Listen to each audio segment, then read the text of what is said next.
know, the EU sugar market entered a new era 1 year ago with the end of the sugar quota. As of October 1st, 2017, well, there is no more limitation for sugar production, there is no more limitation for sugar exports, and there is no more guaranteed price for sugar beet. So this has completely changed the EU sugar market, and the sector is still adapting to all these changes. So first, let's have a look on what happened during the first year after the end of the quota. Well, European prices collapsed. They lost more than 17% of their value between October 2017 and August 2018, according to the prices reported by the European Commission.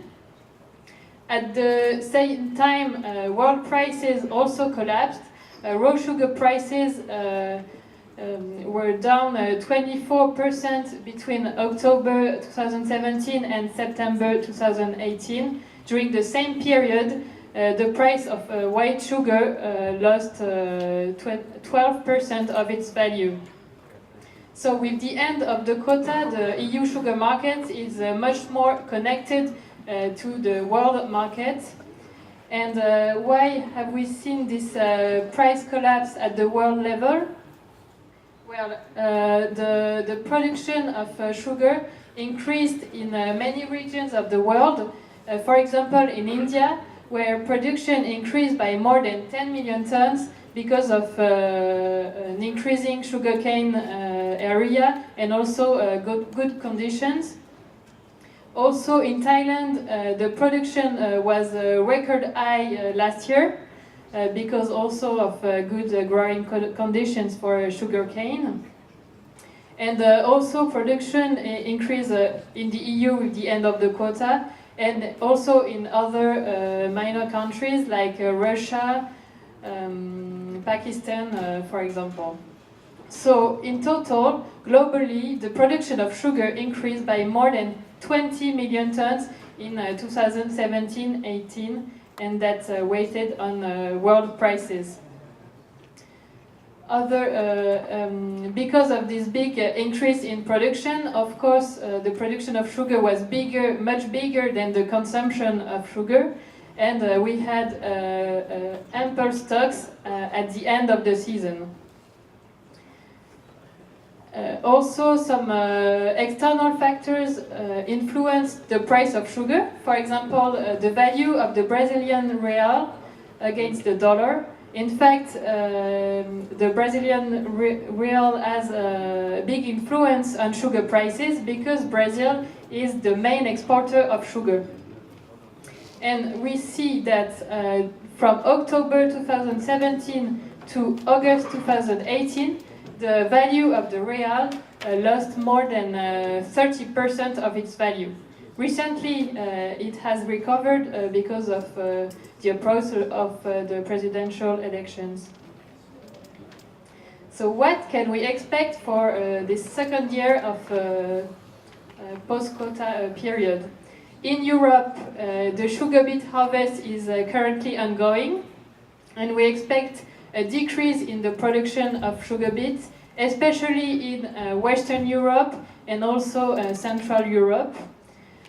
Because well, sugar beets were planted late because of late winter in 2018, and also sugar beets suffered from the dry weather during the summer, and so our forecast for the production of sugar beets is currently near 126 million tons, against more than 140 million tons in 2017-18. So as the sugar beet harvest has begun, the sugar production campaign also began at the end of September in most countries. It started a little bit late because a lot of sugar producers wanted to leave the beetroots in the ground, to leave them gain a little more yield points.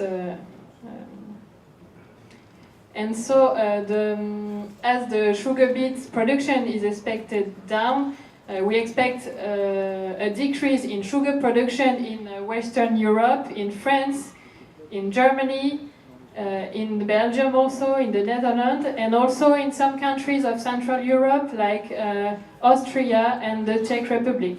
So in total, the sugar beet production could decrease by more than 2 million, could decrease by more than 2 million tons to 19 million tons. So now it's also interesting to look at the main sugar competitor on the sweeteners market, isoglucose, which is a sweetener made of grain starch.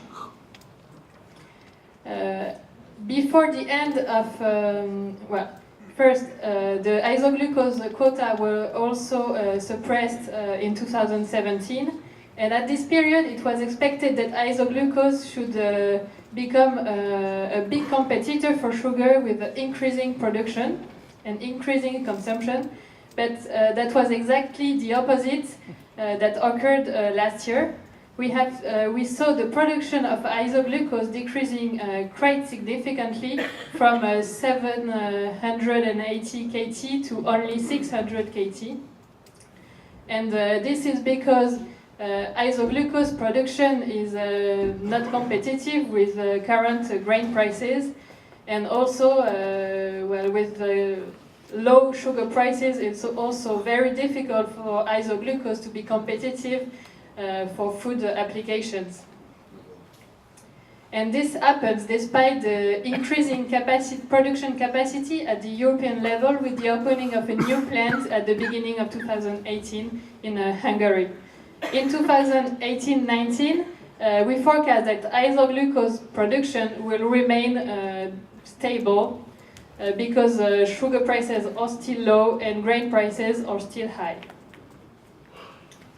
So there won't be a big competition from other sweeteners for sugar, but still we expect the consumption of sugar in food to decrease a little this year, because there is a downward trend in the per capita sugar consumption in Europe, because European consumers, as you know, are more and more concerned about their health, and also because some countries have put in place sugar taxes to limit the consumption of sugar.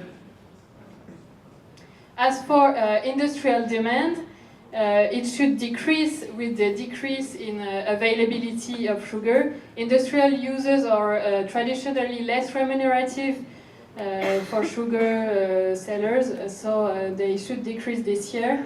On the contrary, the use of sugar for ethanol production is currently quite attractive for sugar producers, and currently a lot of raw juices are used to make bioethanol, and we project that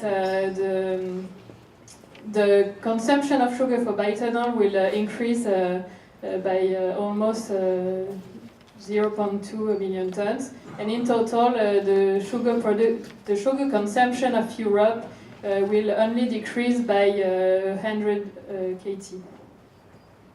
In terms of trade, we forecast that imports will remain stable at a low level, because despite the decrease in sugar production, the EU will still produce enough sugar to cover its requirements. We also think that the refineries that ceased production in 2017-18 with the end of the quota will continue to be idle in 2018-19. So imports will remain around 1.6 million tons this year. As for exports, as they are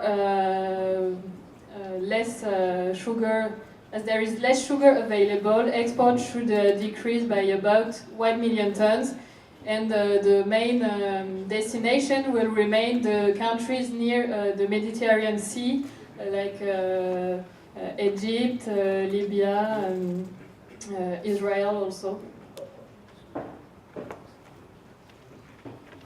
At the global level, what we expect is that the production of sugar should decrease by about 9 million tons because of a big decrease of production in Brazil, because currently there is a strong competition between ethanol production and sugar production.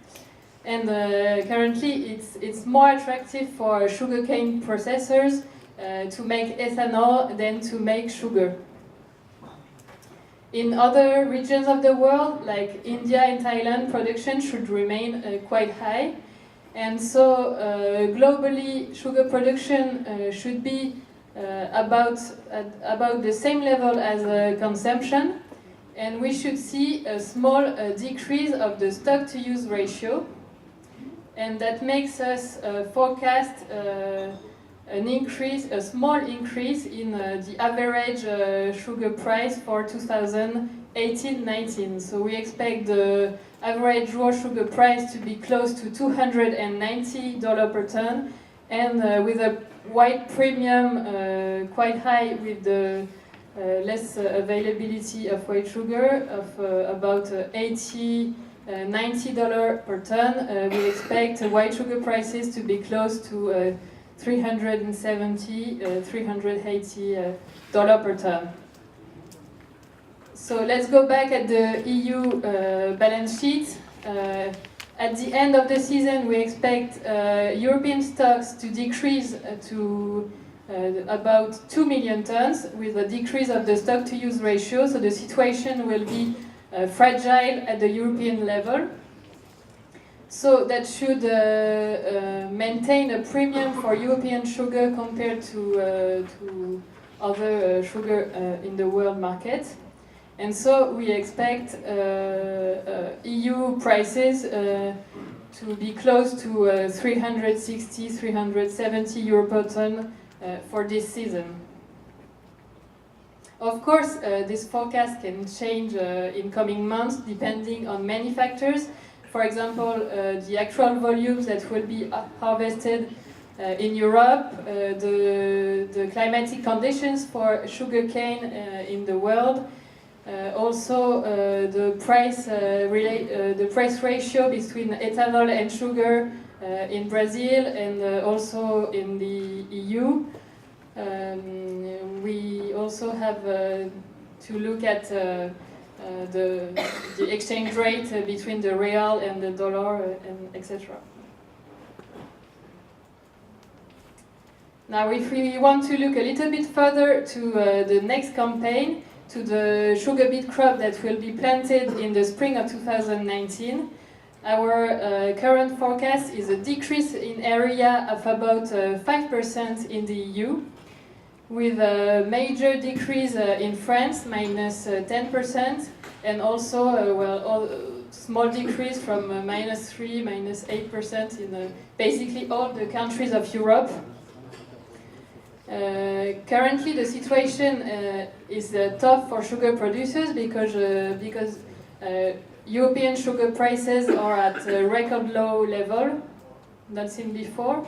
So sugar producers have to adapt. Some of them have already asked their farmers to decrease their sugar beet area, like Tereos asking a -5% decrease in area to its farmers.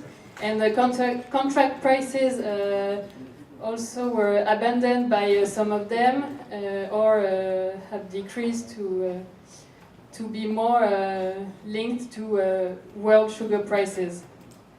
And so sugar beets lost competitiveness compared to other crops like wheat or barley. But of course there is a potential for change to this forecast, perhaps an increased potential, because there are problems with the emergence of winter crops currently, and we will have to follow that in coming weeks and months. In terms of sugar beet production, what's important to keep in mind is that a lower area doesn't mean necessarily a decrease in production. We have made different assumptions. For example, if we take an average yield near the 5-year average, the production of sugar beets could reach 125 million tons. So this is a level very close to this year. If we take a low yield, so comparable to this year, we'll have a production of only 118 million tons. And on the contrary, if we take a very good yield, 5% above trend, we'll have a production of 138 million tons, which is very close to the production of 2017-18. So the sugar production could be between 17.5 and 20.5 million tons. So still a lot of uncertainties for 2019-20. Thank you for your attention.